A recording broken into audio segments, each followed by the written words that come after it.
What is it that gives your life a sense of meaning and purpose? Because once you find that, it puts you in your power place. See, if you know what your life work is, I encourage you to start working on it. If you can't do it all at one time, do just a little bit of it. And if you don't know what it is that you showed up to do, if you don't know why you're here, I encourage you to find out what your purpose is here. What is the meaning of your life? What will be different? Have you ever asked yourself that question? I've done that. I remember coming from a friend of mine's funeral, and I was reflecting on how much time I had left. And I went for a walk in a park thinking about this guy whose life was so promising. And I mean, he wasn't an old guy. He was quite young, in fact. And I thought about all of the things that he said he was going to do, and he never got a chance to do those things. And I started thinking about my own life and how much time I had left to do the things that I would like to do. And at that time, I wasn't sure what my life purpose was, what my life's work was. I wasn't sure about it at that time. And I thought about it quite a lot. I had some idea, but I wasn't convinced. That I don't think I felt worthy. I didn't believe that it could be me to do this kind of work that I'm doing right now. And I say to you that if you begin to take a conscious effort to find out what it is that you're supposed to do, I say that it can literally save your life. I said that it can literally save your life. 85% of the American public, according to recent studies, are going to jobs that they hate, working on jobs that do not challenge them. They get sick thinking about going. Because, see, when you go to a job and you already know how far you can go, you can already see that proverbial glass ceiling.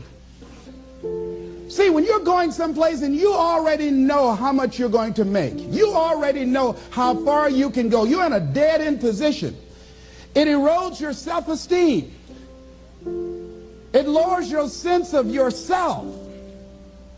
It creates an inner turmoil. It creates an emptiness in you. So I say that your life is worth finding what it is that you're supposed to do. And I'm not saying quit your job. I'm saying find it and do just a little bit of it. Just start working at it just a little bit, but do find out what your work is and hold on to it, and don't let your dream go. Don't let it go. See, and here's something else I want you to begin to look at. Why is it that most people don't pursue their dreams or don't do better than what they're doing if they're capable of doing it? I think that many of us don't go the next step because we don't know what to do yet. And I say that the reason that we don't even explore the possibility of what to do is because subconsciously we don't believe that it can happen for us, and we don't believe that we deserve it. So here's what I'm suggesting. How much time do you spend working on you? How much time do you spend every day working on your dream? In the last 90 days, how many books have you read? In the last year, what new skill or knowledge have you acquired? What kind of investment have you made in you? So I'm saying that as you begin to look at where you want to go, if you want to make it today, and things are changing so fast you have to literally run to stand still, I'm saying that you've got to make some conscious effort to begin to work to develop you. Here's something else. Most people are not living their dreams because of fear, ladies and gentlemen. Fear, limited vision, and lack of self-esteem is what keep most people doing things they don't want to do. The same reason that people stay in relationships where they're abused or they're unhappy or it's unfulfilling, they can't see themselves beyond that relationship. They can't see themselves enjoying life without that person. They think that this is all that they can do. The same reason that people get stuck at a certain level in life, they can't see things being better for them. And they think that this is it and this is all they deserve. This is all they've ever seen. It's been passed on to them. And they think that this is it for them. Oh no. I was looking what Dr. Blanton Smiley Blanton, who is a colleague of Dr. Norman Vincent Peale. What he said about fear, he said, fear is the most subtle and destructive of all human diseases.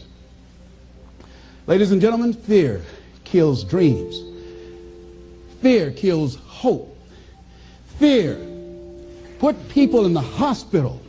Fear can age you. Fear, ladies and gentlemen, can hold you back from doing something that you know within yourself that you're capable of doing, but it will paralyze you. And it seemed like you're in a hypnotic spell. And I ask you a question, what is the benefit? What's the benefit of allowing fear to hold you back?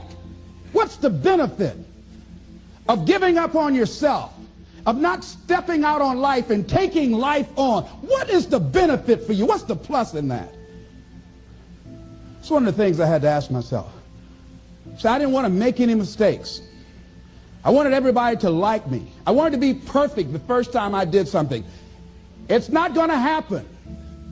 You're going to make some mistakes. You're going to hurt some folks' feelings. You're going to create some enemies whenever you decide that you want to begin to take life on.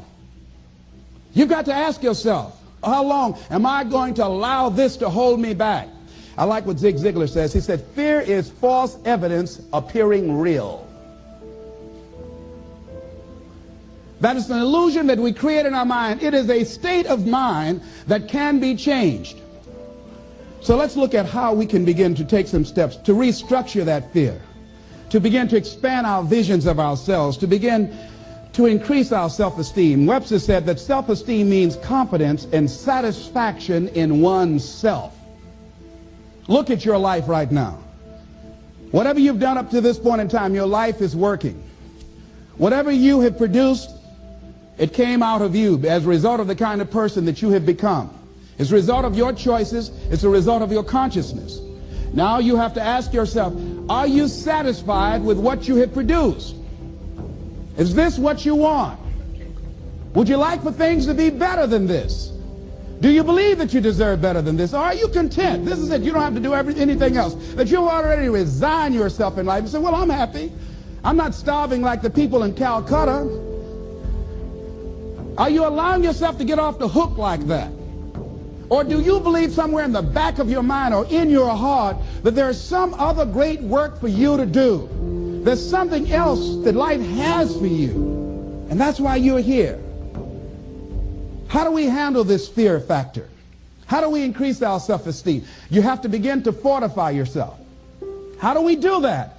I believe that you have to begin to consciously monitor your inner conversation and start talking to yourself. Start building yourself up. Sometimes the only good things you will hear about you are the things that you say to you. So I'm saying learn to be your own booster. Start building yourself up.